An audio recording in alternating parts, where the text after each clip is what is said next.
Hello my lovely friends on YouTube, I hope you're having a wonderful day today. In this video, I am going to be showing you some tips and tricks for ulting with Qiyana. Now before we get started, I just want to say thank you for the 100 subscriptions. I know it's not much, but it really means a lot to me. And yeah, without further ado, let's get started with the guide.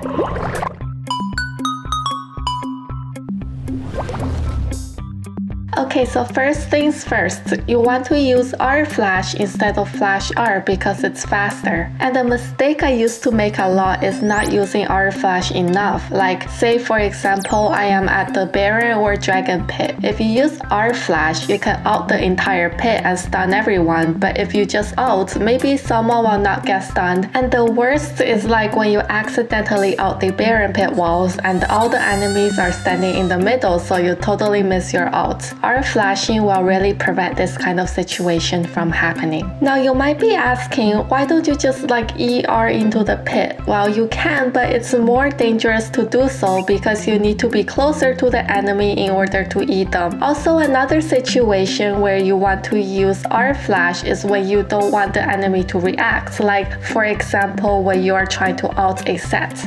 Empress Qiyana. I do like the sound of that.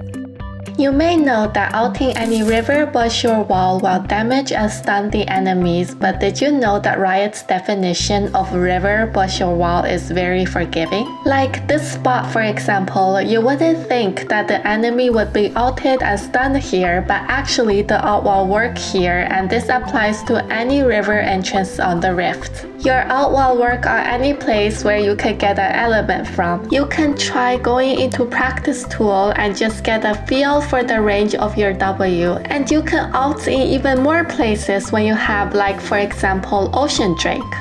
You may now appreciate me. Qiyana's ult can also be used to knock back enemies. Of course, the cooldown is a bit high to use just for this purpose, but like in situations where you want to self-peel or do an insect, this is useful. I am the shaper of lands. The last tip that I want to quickly mention is that you don't always have to ult in the direction that you're going because the ult will also hit the enemies that are right behind you as well. And that's all for this video. Thank you so much for watching. Please like, comment, and subscribe, and I'll see you in future videos. Bye bye!